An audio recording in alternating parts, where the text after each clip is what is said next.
श्रोते हो, आता आपण ऐकणार आहोत अहिल्यानगर जिल्ह्याचं वार्तापत्र.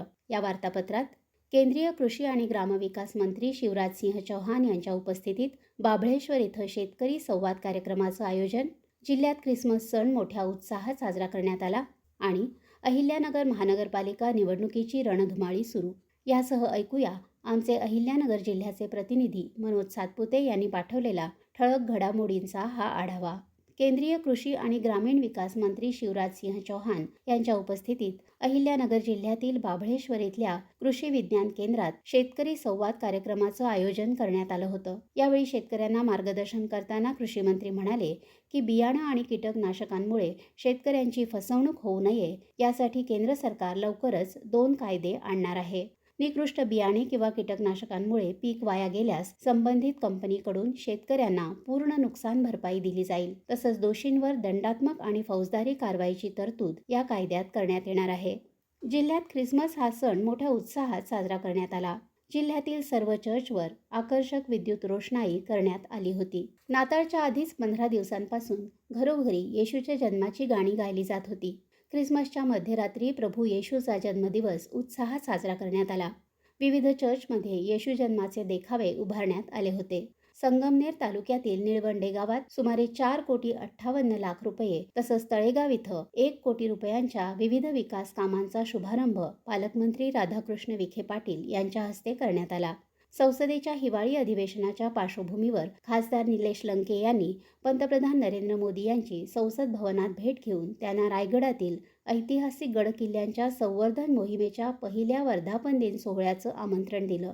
पंतप्रधान नरेंद्र मोदी यांनी या कार्यक्रमाला उपस्थित राहण्याची इच्छा व्यक्त करत शक्य असल्यास उपस्थित राहण्याची ग्वाही दिली. या दरम्यान पंतप्रधान मोदींनी छत्रपती शिवाजी महाराजांचे विचार नव्या पिढीपर्यंत पोहोचवण्यासाठी तसंच गड किल्ल्यांचं जतन आणि संवर्धन करण्यासाठी लंके यांचं मनपूर्वक कौतुक केलं. गड किल्ले हे केवळ दगडमातीचे अवशेष नसून ते स्वराज्याच्या इतिहासाचं जिवंत प्रतीक आहे. त्यांच्या संवर्धनासाठी लोकसहभागातून चालणारी अशी मोहीम सातत्यानं सुरू ठेवावी असा सल्लाही पंतप्रधानांनी दिला.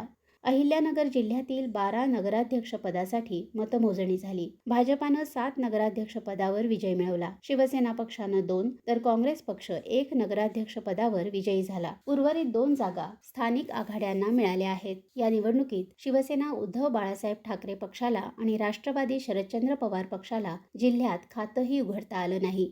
अहिल्यानगर महानगरपालिकेचा निवडणूक कार्यक्रम जाहीर झाला असून शहरात सध्या निवडणुकीची रणधुमाळी सुरू आहे. महायुतीतील घटक पक्ष असलेल्या शिवसेनेनं युती तोडली असून राष्ट्रवादी आणि भाजप मिळून ही निवडणूक लढवत आहेत. शहरातील 17 प्रभागांच्या 68 जागांसाठी ही निवडणूक होत आहे. महाविकास आघाडीत राष्ट्रवादी शरदचंद्र पवार पक्षाच्या वतीनं 32 जागा लढवल्या जात आहेत. शिवसेना उद्धव बाळासाहेब ठाकरे पक्ष 24 तर काँग्रेस 14 जागा लढवत आहेत. भारतीय जनता पार्टी 32 जागांवर आणि राष्ट्रवादी काँग्रेसचे उमेदवार 34 जागांवर उभे आहेत. अनेक विद्यमान नगरसेवकांनी उमेदवारी न मिळाल्यानं पक्ष बदल केला आहे. राज्यात झालेल्या अतिवृष्टीग्रस्तांना अहिल्यानगर जिल्हा सहकारी बँकेनं मदत दिली आहे. मुख्यमंत्री सहाय्यता निधीसाठी 1,11,00,000 रुपयांचा धनादेश राज्याचे मुख्यमंत्री देवेंद्र फडणवीस, उपमुख्यमंत्री एकनाथ शिंदे, अजित पवार यांना बँकेचे अध्यक्ष चंद्रशेखर मारुतराव घुले पाटील यांनी दिला.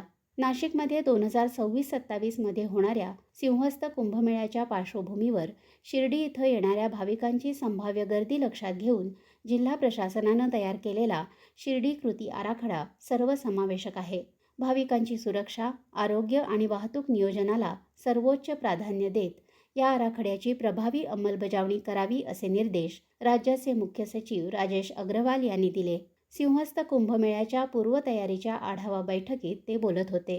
या बैठकीला नाशिक विभागीय आयुक्त डॉक्टर प्रवीण गेडाम, जिल्हाधिकारी डॉक्टर पंकज आशिया उपस्थित होते. महात्मा फुले कृषी विद्यापीठाच्या कुलगुरुपदाचा पदभार स्वीकारल्यानंतर सत्कार समारंभात बोलताना कुलगुरू डॉक्टर विलास खर्चे म्हणाले की महात्मा फुले कृषी विद्यापीठानं संशोधनामध्ये भरीव कामगिरी केली आहे.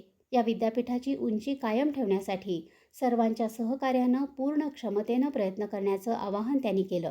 तर श्रोते हो, हे होतं अहिल्यानगर जिल्ह्याचं वार्तापत्र. आमचे अहिल्यानगर जिल्ह्याचे प्रतिनिधी मनोज सातपुते यांनी पाठवलेली माहिती आपण ऐकलीत. वाचन केलं होतं संध्या खान यांनी. हा कार्यक्रम आकाशवाणी पुणे केंद्राच्या प्रादेशिक वृत्त विभागानं सादर केला.